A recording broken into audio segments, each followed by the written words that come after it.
You find them at the gas station at 3 a.m. You don't want to talk to them. They aren't emotionally available at all. They're only focused on physical attraction and they avoid commitment at all costs. Most women want a pace here, dude. They don't love you, they love the idea of you. I would only be marrying a man who is putting land, properties, and assets in my name. Sounds ridiculous, right? The idea that a woman would want security when we know that men are unreliable.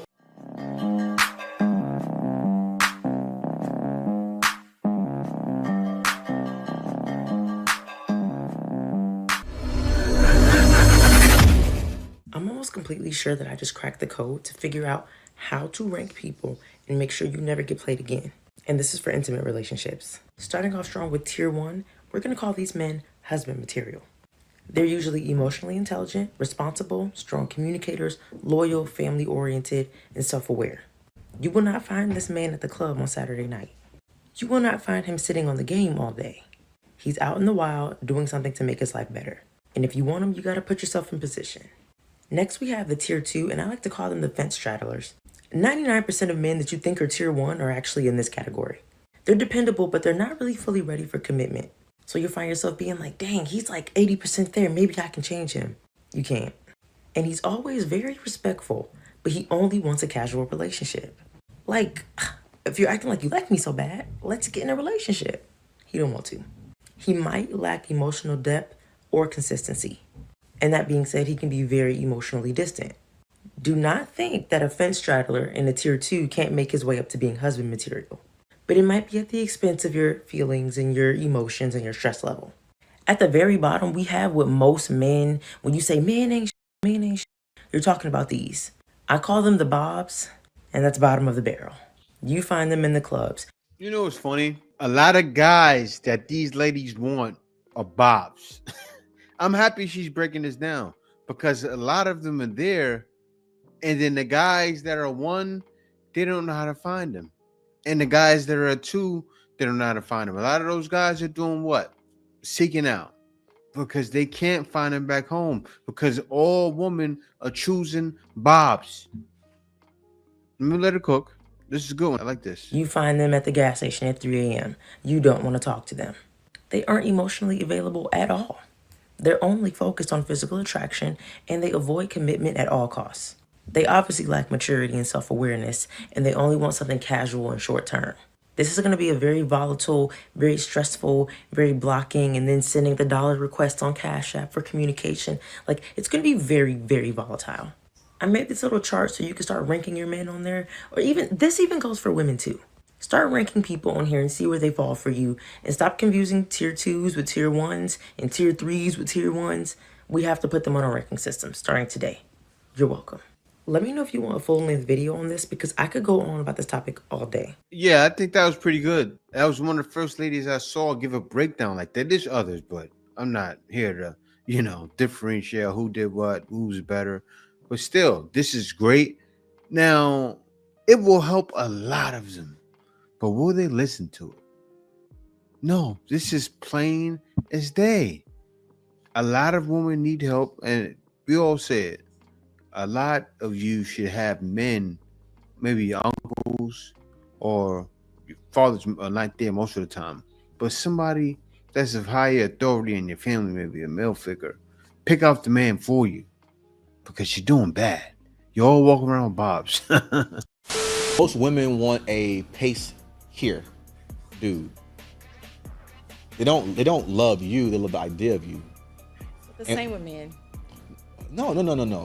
Men, think about it. A man get hurt more when things don't work out. It's hard for a man to recover than for a woman to recover. A lot of times from heartbreak. I believe that. Right? Because most men don't ever have genuine love. They don't. A man is based upon what he can provide. So if he finds a woman who genuinely loves him, he's gonna appreciate, he's gonna value that more than you think he will. He will. I don't think men pick women based on love. No, they don't. No, So that can't be the goal. No, that's why men have trauma. Yeah. Because they expect the girl who they didn't pick from love to give them love. No, they pick to receive love. They don't pick to give love. No, men do want to give love, but a man would still pick the girl a man would still pick the girl who is the highest level he can get as far as her looks. Even if as the far as her love look. ain't fully there. So what is that? Because he still Conditioning? Because men care about how the girl looks on their arms. They do care about that. You said now if a guy's attractive, it's different. Yeah. Because then you may not choose the most pretty girl because I don't know, it's a weird. Well, the attractive guy is the equivalent of the attractive woman, so he's got more. He chooses based on treatment. Yes. Does. More times than not. More. So, which is why the most attractive guys don't usually end up with the most attractive women, because the most attractive women are used to treatment, and so two people who are like focused on treatment don't really end up, together. Yeah. But for me personally, no, I've always wanted love. So what happens is you judge everybody from that barometer. Right. I think the man is flawed somewhat. Men all want love. Not all men. I can't say that. He's right. Not all men want love. I know I did. And I had to do what? Seek out to find it. Because you can find it back home, but the games, the run around, I got tired of it. So one thing you hear a lot of older African mothers and aunties say as a way of advising younger women is for the younger women to select men who love them more than they do. And they say it's like it's this empowering thing, this encouraging thing, this liberating thing, but I've always cringed at it. Because if I had a son or a brother, I wouldn't want them to be in a relationship with a woman that they clearly love more than she does. He's showing up 100%, she's showing up 50%. That sets him up for abuse. But this toxic advice exists because we are refusing to admit that we failed women by the kinds of men and by the way we've raised men. Yeah, but I'm tell you what's happening, right? There are tons of women who says, I want a man to love me more. Sprinkle says that. Get a man that loves you more. Why? Romantic slavery. They don't want real love. They want romantic slavery. And that's why she feels that way. And she said it right. She said, I wouldn't want my son or someone in my family to go through that. That's what they're going through. Because it's so rare to have men with integrity, men who say they love you and mean it, men who say they love you and it's period. They mean it, they act like it, they have empathy, they are thoughtful, period. Because this is so rare, the solution we are finding to the matter is to encourage younger women to settle for a man they may not really fancy simply because he shows them basic human decency. Because sometimes that's really what it is, basic human decency. I clearly see this advice as a projection because a lot of these older mothers, older aunts, never got what they wanted in the men that they fancied. And so because they settled for a man that they may not really fancy, that's the advice they're also giving to younger women. And it's the same thing that a lot of Christian women will say, oh, God instructed the man to love the woman. We were never instructed to love the man. Ours is to respect him. So you're telling me I shouldn't love my husband? It's not my duty to love. It's his duty to love me. What is my duty? Oh, else is to respect him for what? You're telling me I shouldn't love my husband, somebody I'm going to spend life with. I shouldn't love. Wow. This is why the passport bros exist, because guys know you have to get a woman that loves you more or love you just as much. Not, oh yeah, I'm at your beck and call. Him. Ladies, pick a man who loves you, period. A man who loves you, acts like it, means it, and backs it by actions. And it's okay to absolutely and 100% fancy this man just as much as he fancies you. I think that relationships thrive on respect, love, integrity, honor, empathy, thoughtfulness, and these have to be mutual, on a mutual level. Stop listening to these older African women who settled for so less. It's either they were settling for a man who was so ridiculously stupid and lacked integrity, or they settled for a man who was just doing the barest minimum and showing them basic human decency. Know what loves mean to you and find it in somebody that you equally fancy. Simple. Yeah, she's right. But she said African woman, American woman, shout that to the mountaintops. They do, and because they want men to be at their beck and call. And men are done with that. Men are not doing it. An attractive man with sexual discipline absolutely holds more weight than an unattractive man with sexual discipline. And I seen a guy who initially said this and he got like a lot of pushback on it, but he was absolutely right. Because when you're not attractive, you don't have as much temptation to turn down. So out of default, you kind of in a position to do right. It ain't necessarily that you have sexual discipline because you have sexual discipline.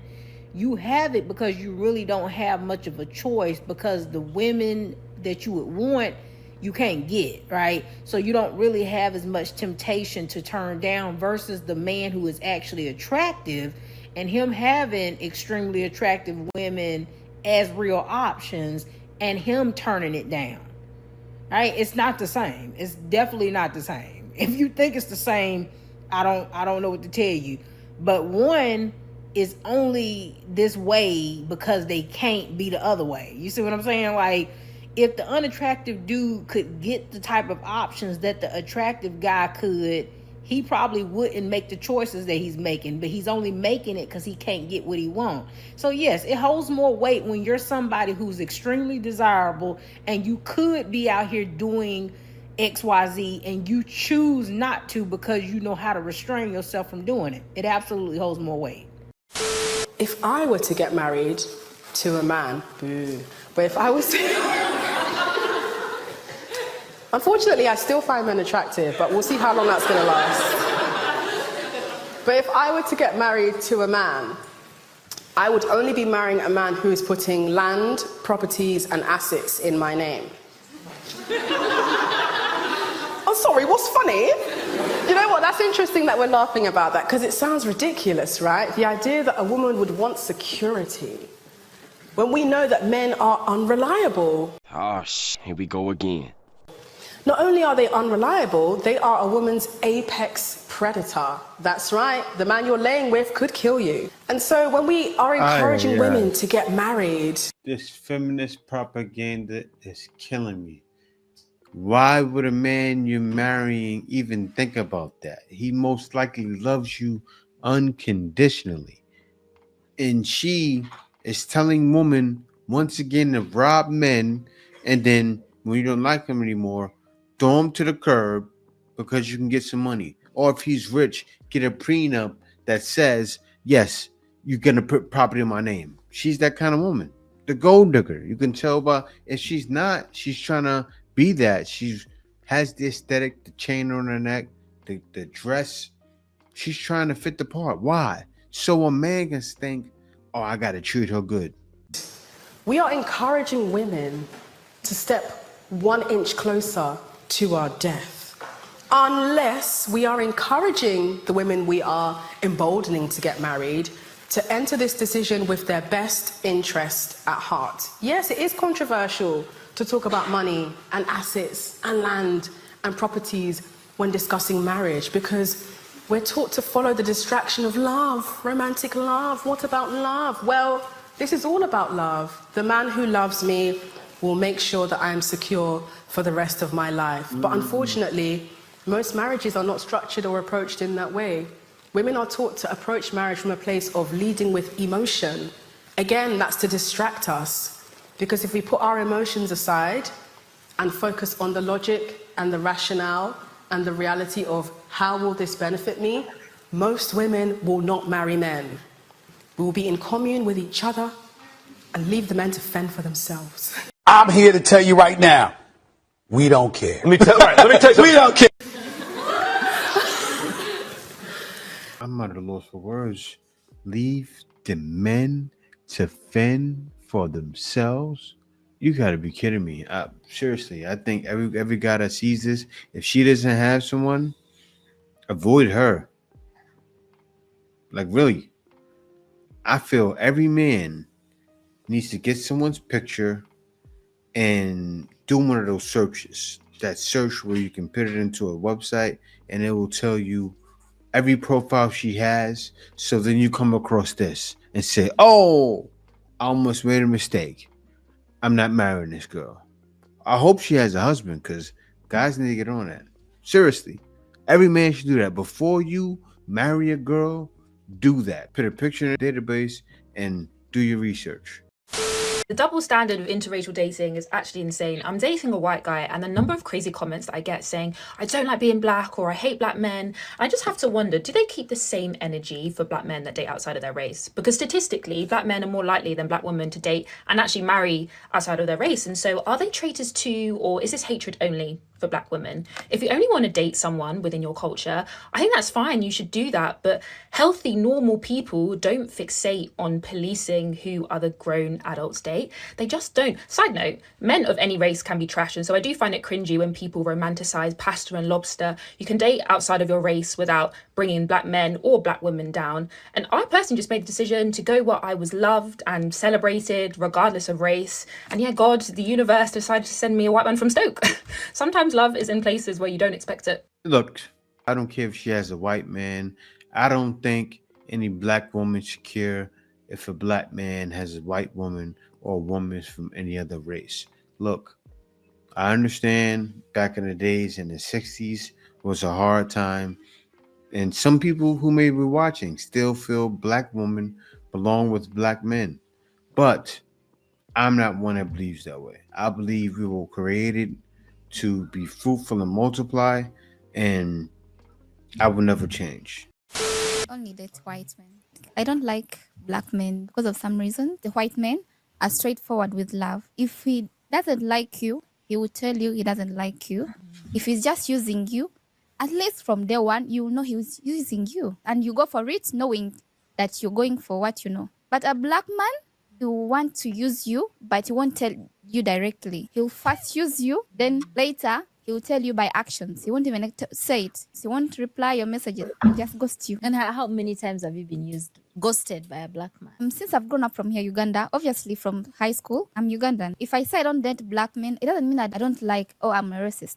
It simply means I'm not interested. Preference. Yeah. My first man was a black man. I've tested left and right and prefer right. You're still attracted to black men. For satisfaction, it's not bad to go for a black man. Yes. She said, white is right, bro. She's put all the black men in a box and said, you are all like this. You can't do that. I just don't like people downplaying black people. I'll never come on a podcast and say, I don't like black women, I date white women. You won't get an Indian saying, I don't like Indians. Like, you know what I'm saying? They won't come out and say it like that. But I prefer if a woman's up front like this. That's it. That means we don't waste our time. You know where you stand, innit? We just move on. But to are you the not next just... sister. I'm happy she didn't say, I want mixed race kids. That's why I'm doing it. You know, a lot of people, they fetishize children. I'm going to have light-skinned babies. That's why I want them. At least she's just saying, no, I've dated black brothers and they've ghosted me.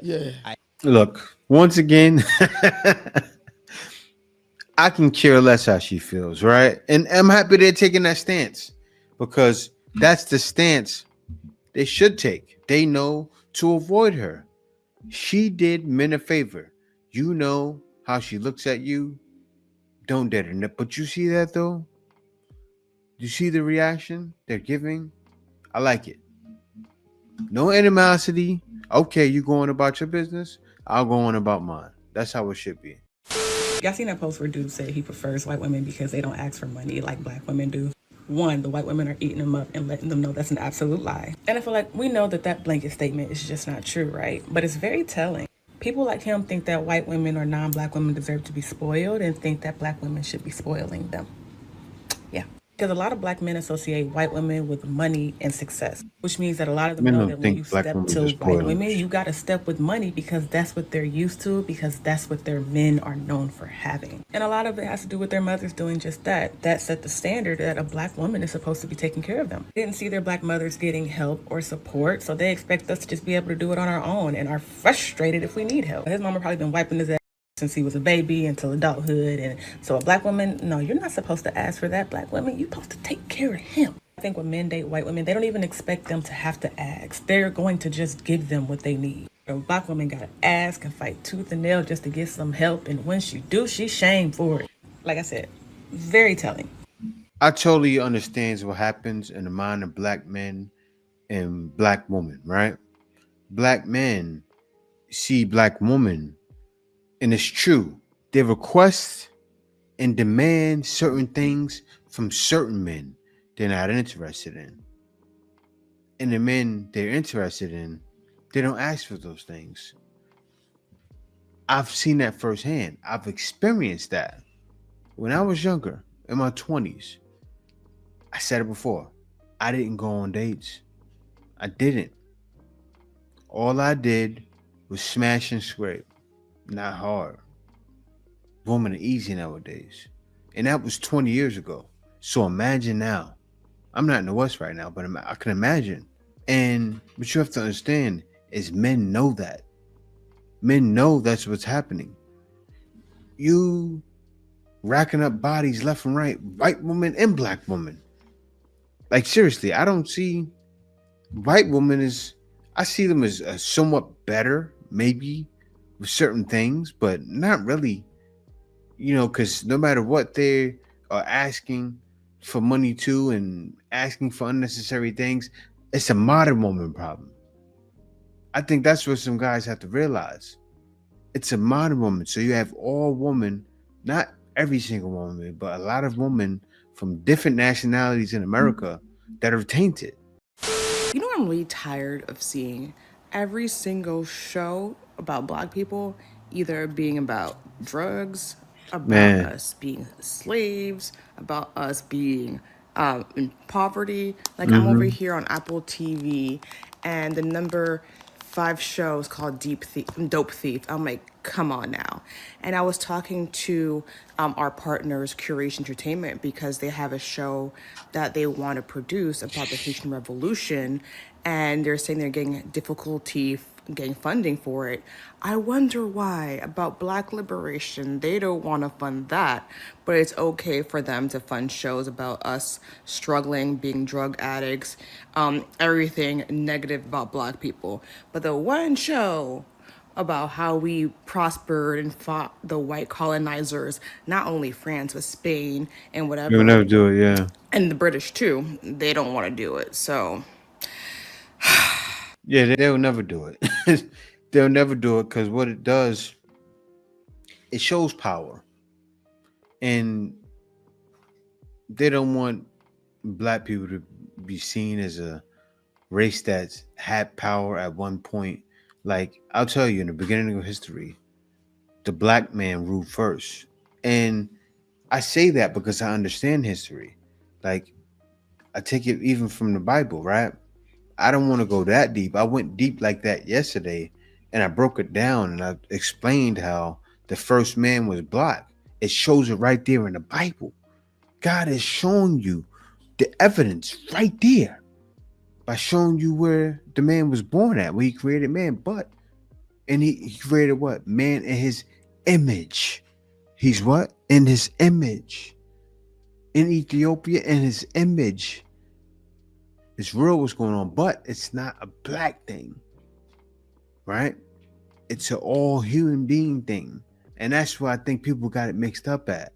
They go, okay, black is right and black and we need to come back together. And no, it's everybody's one. Like when people say that, black people get mad, but it's true.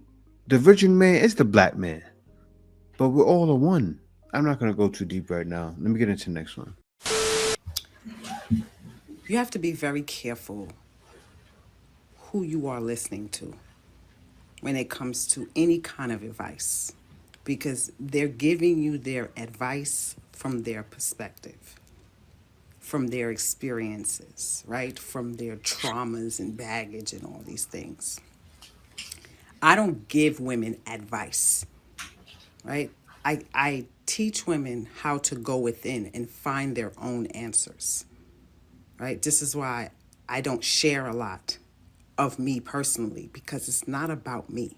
I'm not trying to create women to be like me, right? So you got to be very careful with what you are taking in.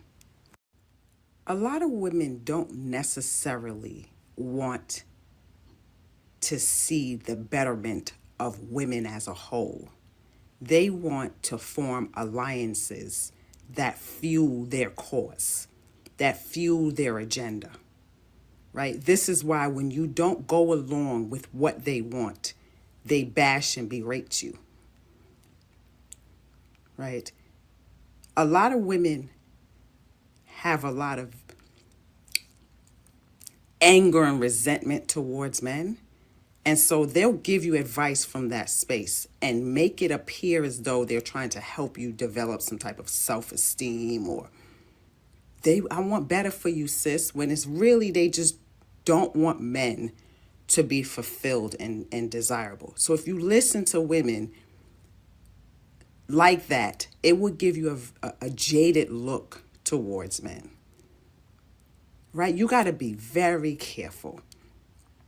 Because when I tell women, like, if you belong in the house, some women just belong in the house. You don't have what it takes to be outside in the world competing. Women will get offended by that. Not the women who actually belong in the house. It's the women who may not be able to attract that kind of man that will take care of them. They're bitter towards men, but they'll make it seem like, no, I want better for them. They shouldn't just want that for their lives. How can you tell somebody what they should want for their lives? Right? Because they don't care about what you want for your life. They want to form alliances against men.